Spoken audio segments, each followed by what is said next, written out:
Welcome back to, I think this is now the fifth installment of Spinel. I've done something a little bit different this time, which is I flipped all the gems over and we're going to look at them from the back first, and then we're going to look at them from the front. Now, the trick with that is that when you add a gem shell and you don't have much time, the best way to see color and inclusions and to figure out where some gems come from is just to look at them from the back. You need to check the cut from the front once you've narrowed it down, but if you want the best color, the back is just fine because that's just the way the rough looks, more or less. And you can really see, what you're going to get the most of. So I'm going to focus on my little piles here. What I've done is I've taken my Burmese spinel and put it into this little section here. I've taken my grayish Sri Lankan Ceylon spinel and the Mahanga spinel, and now I think you can actually tell more of a difference between the two. You can also see that this Vietnamese guy is a little bit different than all the others. And then over here, you find the distinct colors of Vietnamese spinel, or at least among the very famous.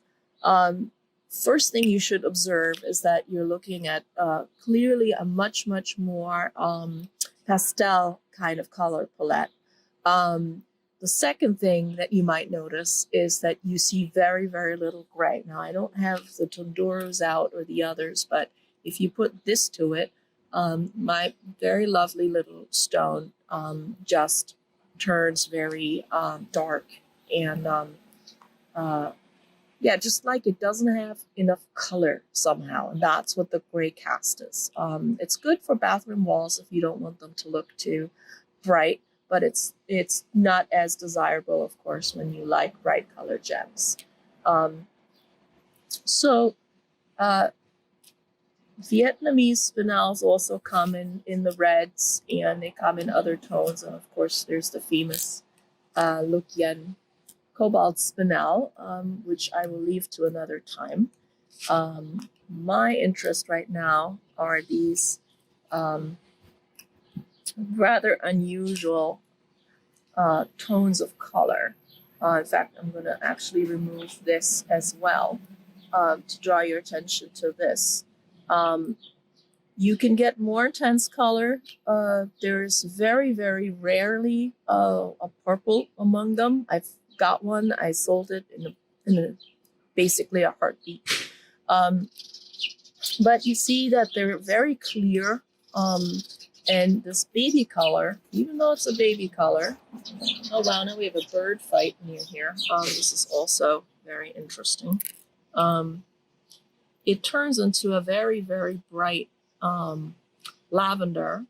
I put these into the mix because they would be, in my view, a little bit more on the blue side. I would kind of call this lilac, although it's not as intense. And then this is more of a pink. This is very bright pink, actually. And if you put it in isolation or next to something else red, I think it will really perk up.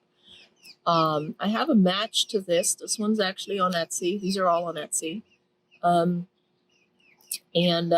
But the match isn't listed in case anybody wants to make earrings. I took them apart because I usually sell single stones better than pairs in that size. Of this, I have quite a few in a few color ranges, and then there's more coming, but I guess one video at a time here. Oops. I think this stone is just absolutely phenomenal.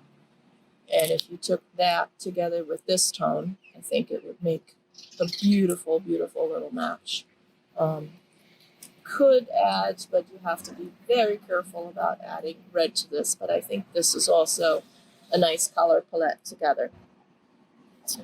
So that's it for today. I've done 3 or 4 videos in a row, and I'm tired. I'm just gonna show you this Pride and Joy one more time. That's the 1.7 carat red spinel, which I think has been very underappreciated in my shop.